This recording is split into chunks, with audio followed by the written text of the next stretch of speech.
Hell yeah. The natural born killer. I hang around the hustlers and block dealers. I'm coolin' with the murderers and cop killers. Fuck boy, you ain't even from the block, nigga. Another thing we got going on, the Crucibles. The Crucible. How are you feeling about the Crucibles and the whole, I guess we're getting rid of the PGs now. No more PGs. You have to go through the Crucibles to, you know, get to where you're going now. I like the idea of the Crucible. I mean, I'm a huge fan of innovation and trying new stuff out in battle rap. I think, to me, I thought the PG process was a little bit confusing because honestly, what's the difference in doing a PG that ends up in the same channel? There is no difference. Right. It's on the same YouTube channel as a main stage battle. Really, the only difference is you get in front of a crowd or a bigger crowd possibly, but people like Loso and Scotty, they did a PG at No Mate, and the crowd was the most electric during their battle. Yeah. So it's like they kind of got the best situation that you could ever get. You know, it's like it didn't even matter that it was a PG. I'm not saying that since they're like, you know, not like vets of URL, they should get less, but it's kind of like, you know, what was to distinguish the two. So I like that there's going to be a set different thing, and it's going to be, you know, just formatted completely different rather than just like, oh yeah, here's another battle, but just slap the PG logo on it. Right, you know? right. Like I didn't like that at all because then it's just like, well, it's not, I don't even consider that a PG. Like I just watched B-Dot versus Emerson Kennedy today on Round for Round, and it's like, that didn't even cross my mind that that's it was a PG, right? You know, so I really like that people are trying new things and trying out new formats in battle rap. I think that's how we make things fresh. Shit gets stagnant. You know, we just do the same things over and over and over again. It's like that's the definition of insanity and expecting a different result. So it's like we have to push the envelope and just try new stuff. Even if it doesn't work, we just try something different. Oh, this didn't work. Oh, try something else. You know. So. Yeah, man. So I want to move on to another subject. I think you know, with this quarantine going on, a lot of people, we want to hear some music, you know, and we know Ruin Your Day has a little volume series they drop. It's called Ruin Your Day, right? Ruin Your Day Volume RYD 1. Radio, yeah. Yeah, Ruin Your Day Radio. Yeah. What volume are you on now? It's 3, right? Yeah, we just released 3 6 months ago. Yeah. 4's coming. 4's on the way. We've been collecting tracks for it. I think we got like 17 tracks already, and I'm waiting on like a couple more. But I'm really excited about it because, you know, I think the artists in this culture are extremely talented, and they're definitely like talented musicians, and people have, for a long time, discounted battle rappers as being like, oh, you're not a musician, when to me I'm like, that's not true at all. That doesn't, just because somebody battles doesn't mean they can't make music. right. That's so fucking stupid. That's be like, oh, you play basketball, you can't draw. Like, it's like, what the fuck? You can do more than one thing, you know. It's possible. So I'm glad that we started doing that because, you know, working with people like Ilmac, Chase Moore, Geechee Gotti, B-Dot, that are all insanely talented at making music, and they were getting out there on their own platforms, but just to kind of like provide them with another additional platform to get out there, I thought was great.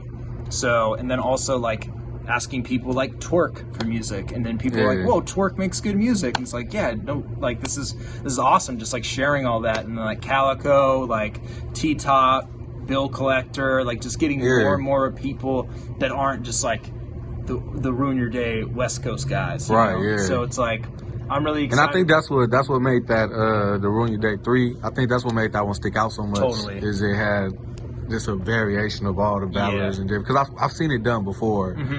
Whole battle rap mixtape with battle rappers. But yours hit though, and it was like everybody was kind of gravitating to it. I mean, it's the mark. I didn't really do anything. It's really the mark of the battle rappers being so talented, and just like the mixture of everybody I really liked. Like you would go from somebody like Frack to somebody like Ace Amin, then to Past, then to New Jersey Twerk. It's like really you get everything you want. You know, anything you like in hip hop is kind of on there. And Volume 4 is no different at all. Volume 4 is even more like eclectic. We got a lot of people on there, some new people on there too. I'm hoping to get a couple more new people on there. But what I'm really excited about on Volume 4 is I got a track with New Jersey Twerk, Rum Nitty, and Geechee Gotti. So I'm super amped on that because that's my 3 favorite battle rappers right there. That's like the 3 heads of King Ghidorah right there. So I'm fucking super amped on that shit. Yeah, that's an exclusive right there. We're gonna be waiting on that one right there. Yeah, I'm excited. So it's like, you know, if all things go well, I can get that track done. I just need to format a couple things and then film a music video for them when they're out here for the sterilized battles, and I can get a music video with them all in it too. It's just like putting the pieces together of all this shit is always kind of the difficult part. And then also like filming music videos, people are always like, well, why don't we just film a music video during this event? And I'm like, do you know how like little time I have during events? Like event days, I'm usually working a 16-hour day. I'm the first one there, the last one to leave. And then usually the next day I fly out in the morning, so I don't really sleep that much. I get home at 1 or get to the hotel at like 1 a.m. and then we usually have to be at the airport at 5. So it's like sleep for 4 fucking hours, you know, and then get up and just die on the plane.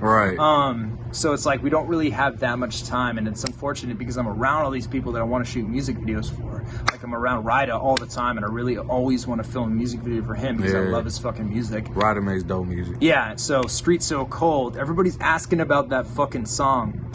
I used it for the Round for Round intro, and every single time people be asking for it, and it's coming on Ruin Your Day Radio Volume 4, so that will be on there.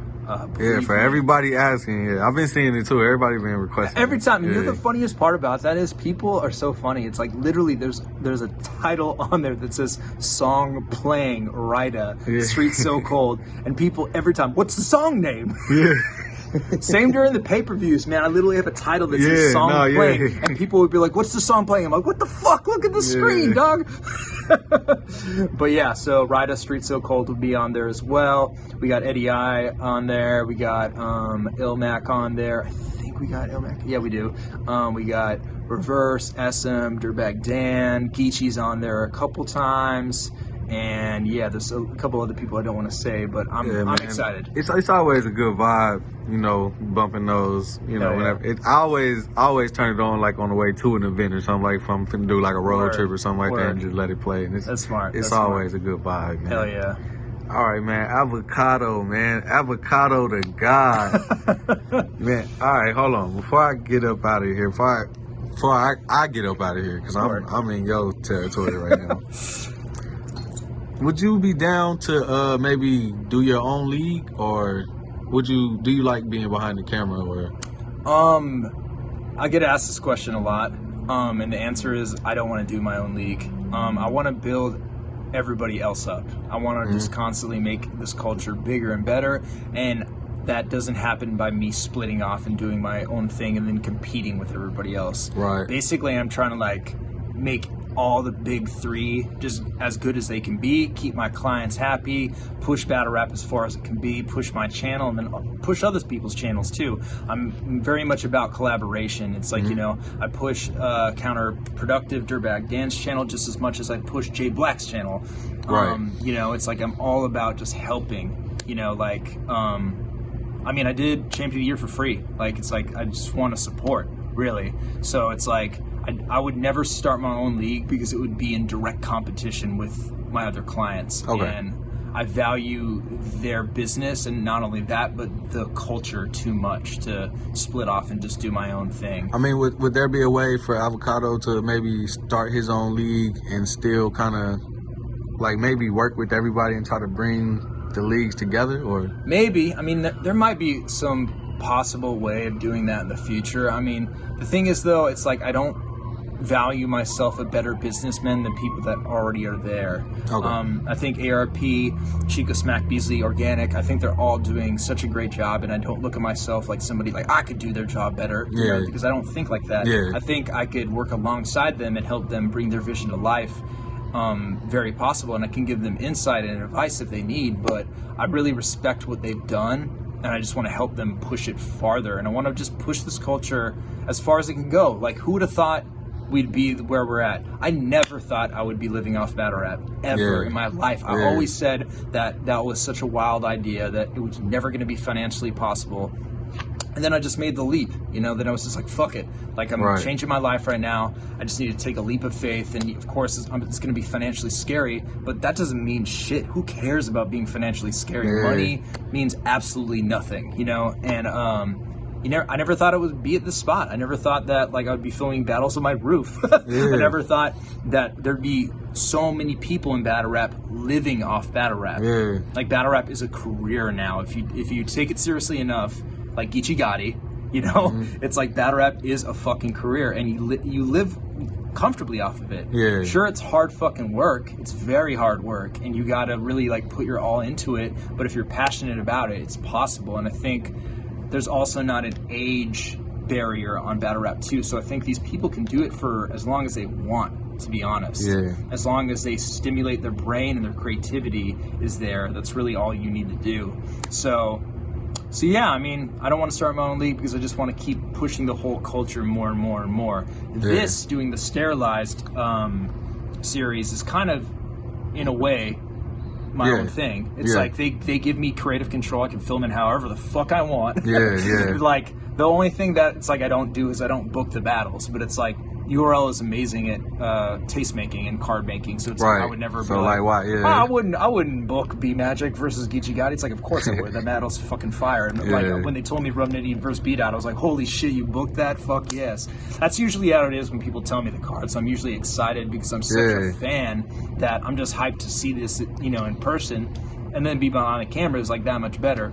So I just want to keep pushing battle rap and keep making things look cool and just like keep helping everybody out, just grow this culture as big as it can be. Yeah, and I think that's why, you know, a lot of people gravitate to you. You know what I mean? You always want to help out, man. Stuff like that. Speaking of helping, man, before I get you up out of here, man, ruining hour.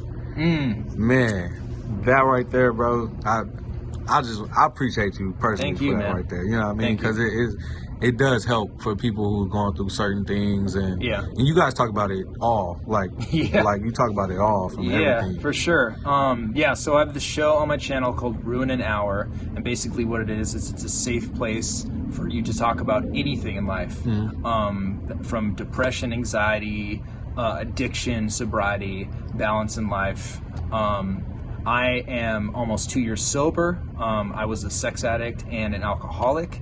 And I have a lot to talk about with that. And I think me getting on the show every week, twice a week, and just talking about what I went through and listening to people and talking about their problems, giving as much advice as I can give, but not trying to be an expert on anything. Right. And just talking about mental health in general, just kind of opening up the discussion, because for so long the discussion was not there. Like, you know, it's like a lot of people could clown me for being like, I'm a sex addict, and people like be like, what the fuck, like, you, like, that's whack or something like that, you know, or like put me down for it. But me wearing my vulnerability as a badge lets other people see that it's okay to be vulnerable. It's a strength to be vulnerable. Vulnerability is something that's really hard to do. You talk to people that have gone into war and have straight up murdered people and seen horrible atrocities, and then they come back from war and you sit them down and ask them how they feel, and they're too scared to even say that. So being vulnerable is something that's extremely hard to do, and it's scary. It's scary to be vulnerable, and I think me putting myself out there and telling the world every week how I'm feeling, the depression I'm going through, how I got sober, you know, like my heartbreak, grief, all that stuff, I think really lets people know that it's okay to be vulnerable, and it's okay to feel these feelings, and feeling these feelings is the only way you'll cope with them. Getting through it, instead of like just trying to bury it, because that's not going to go anywhere. Just going to bury it, it's going to stay there, and it's going to unearth itself in a bigger way sometime in your future. So yeah, salute for that, man. Thank you, man. I'm really happy about it. Ruin an Hour, it's live twice a week, Wednesdays at 5 p.m. You also have guests come through. I remember SO Finesse came through one time and talked about a lot of important things. Oops has been on there, Hollow, Lush. I have RX coming through on Sunday. She's actually a therapist, which is amazing. I love therapy. I've been going to therapy for 3 years, and she's writing a book on mental health too. So she's going to talk about that. But yeah, I mean, I'm okay. We gotta. I gotta pull up on RX and say what up. But I'm hyped on it. Ruin an Hour is honestly probably like the thing I'm most happy about that I've like chosen to do, and I'm even more happy that I can have guests on that can speak from their perspective. Because, for example, it's like I was talking to Oops about mental health, and I was like, do you go to therapy? And he was like, nah, that's like some white people shit. And I didn't know that mental health was largely not discussed in the black community. Like, you know, coming from being a white kid growing up in Colorado, it's like I had no idea. And so I was like, wow, that's so interesting. I had no idea about it. And then him getting on Ruin an Hour and talking about that is so amazing, because he speaks his voice. Right. And it gets out his perspective that I am not able to do. So yeah, I love Ruin an Hour. It's really, really awesome. I'm really grateful it's there, and I'm grateful that there's people in there every week talking and not afraid to talk about anything they're going through. So it's rad. All right, man. Avocado, man, I appreciate your time. Of course, man. We see where we at, man. We up here. We on the roof. In the hard streets of Santa Monica, bro. Yeah. These mean streets out here. All right, man. I appreciate your time, man. Thank you, dog.